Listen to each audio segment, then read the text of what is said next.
তবে এখানে চন্দ্রমুখী থাকুক বা না থাকুক, চন্দ্রপোড়া বা গোখরো কিন্তু থাকতেই পারে। এরকম পোড়ো বাড়ি তো গোখরোর সব থেকে প্রিয় আবাস। দিনের বেলাতেও কেমন একটা গা ছমছমে পরিবেশ, বারে বারে মনে হচ্ছে আমার পিছনে কেউ যেন রয়েছে। কেউ যে নেই সেটা আমি নিশ্চিত, কারণ এই ধরনের পোড়ো বাড়িতে এই অনুভূতিটা খুবই স্বাভাবিক। মনোবিজ্ঞানীদের মতে আপনি যখন এই ধরনের কোনো জায়গায় একা প্রবেশ করবেন, সেই সময় আপনার মধ্যে একটা মানসিক ট্রমা কাজ করবে, এবং সেটা তৈরি করবে সেখানকার পরিবেশ। একটা নিস্তব্ধতার মধ্যে ঝিঁঝি পোকার ডাক, গাছের পাতা পড়ার শব্দ, হৃদস্পন্দন, এমনকি আপনি নিজের শ্বাস প্রশ্বাসের শব্দও পেতে পারেন এই সময়, যেখান থেকেই একটা মানসিক ট্রমা তৈরি হবে আপনার মধ্যে, এবং আপনি অনুভব করতেই পারেন আপনার পিছনে কেউ যেন রয়েছে। তার উপর যদি একটা বিড়ালের ডাক শুনতে পান, তাহলে তো ব্যাস একদম জমে ক্ষীর।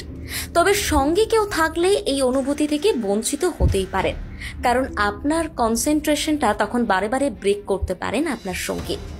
তাহলে এই অনুভূতিও চন্দ্রমুখীর হলো না মনে হচ্ছে। আবারও নিরাশ হলাম।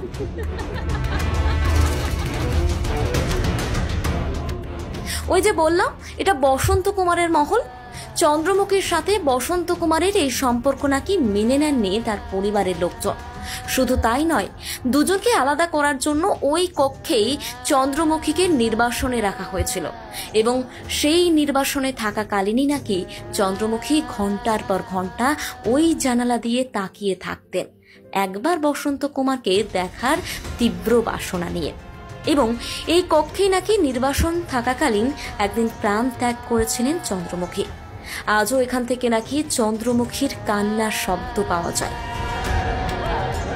চলুন তাহলে একবার দেখে আসা যাক চন্দ্রমুখীর সেই কক্ষ। 400 বছরের পুরনো এই জরাজীর্ণ মহল। তবে অভিশপ্ত বলতে একদমই ইচ্ছে করছে না। সময়ের সঙ্গে সঙ্গে বিলীন হয়ে যাচ্ছে ইতিহাস। এক সময়ের জৌলুসে ভরা এই 7 মহলা রাজবাড়ি আজ ভগ্নপ্রায়। সিলিং বলতে আর কিছুই নেই, রয়েছে শুধু কয়েকটা দেওয়াল। ওই যে ওই কক্ষটি দেখছেন, ওটি নাকি চন্দ্রমুখীর কক্ষ। তবে এখানে কক্ষের থেকে আপনি আকাশটাই বেশি দেখতে পাবেন। এরকম খোলা আকাশের তলায় কি চন্দ্রমুখী থাকবেন? কি ভাবছেন আপনারা? মাথার উপর ছাদ, পায়ের তলায় মেঝে, কোনো কিছুই তো নেই।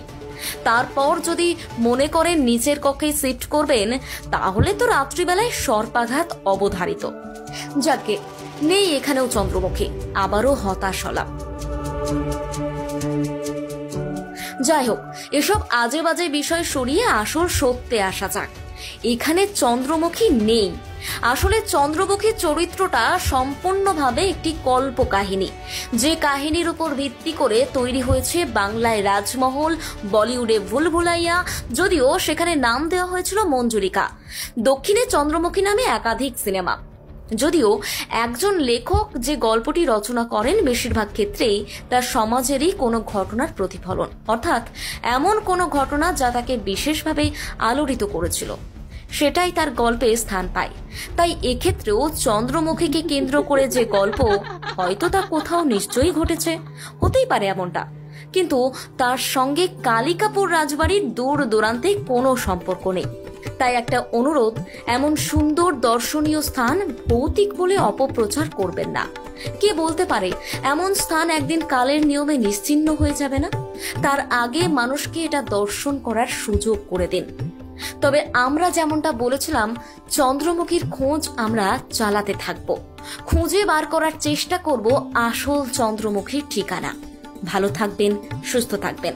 পরবর্তীতে আমাদের কালিকাপুর রাজবাড়ির অজানা ইতিহাস সম্পর্কে ভিডিও আসতে চলেছে। এরকম আরো ভিডিও দেখতে চোখ রাখুন এক্সক্লুপিডিয়ার পর্দায়।